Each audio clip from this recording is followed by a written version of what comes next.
Hey Team Phys-Ed, Nathan Horn, physical educator and founder of iPhys-Ed.com here. Welcome to this week's What I've Learned, a weekly YouTube series where I share with you some of what I've learned. Maybe a teaching idea, a tech tip, a resource I've found, or a person who's taught me something amazing. In last week's episode, I shared with you a tech tip about how I used Keynote to animate my presentations. If you missed the episode, then check the description below now for a link. This week, I want to share what I've learned about teaching athletics, or track and field for those of you in North America. Since I've been at my current school, ISS International School in Singapore, I've always started my year with an athletics unit. Mainly due to the fact that in week 5 of the school year, we have our annual Olympic Sports Day where students take part in track and field events like long jump, javelin, shot put, as well as 80 metre and 200 metre races.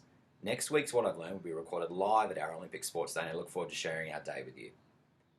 I'll be the first to admit that athletics can be a very dry unit to start your year off with, and at times I've really struggled to find motivation for teaching it.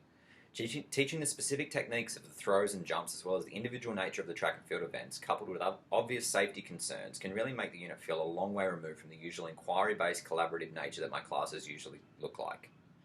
Rather than just being comfortable in going through the motions with my unit, I began to reflect upon how I could change it and recharge the experience for myself and my students. I considered what athletics was really about: running, jumping and throwing, going higher, longer and faster, and given the individual nature of the events, I wanted to have an opportunity for student success. So I wanted to find a way to make sure that all students could be successful.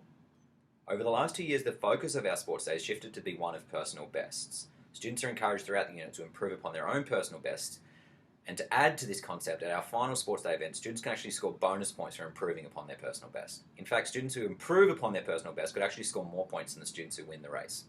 This means that even the students who know they'll probably come in last place will still have a level of motivation to try and beat their personal best. For more details on how I've used Google Sheets as a live scoring method for my sports day, you can check the description below for a link to a blog post and resources so you can create your own live score sheet. To assist students in keeping track of their personal best this year and to motivate them to be independent in their approach, this year in all classes, students have had access to whiteboards like this and stopwatches and tape measures to help keep track of their progress. Students have really enjoyed recording their own times and distances on the whiteboards and keeping track of their improvements.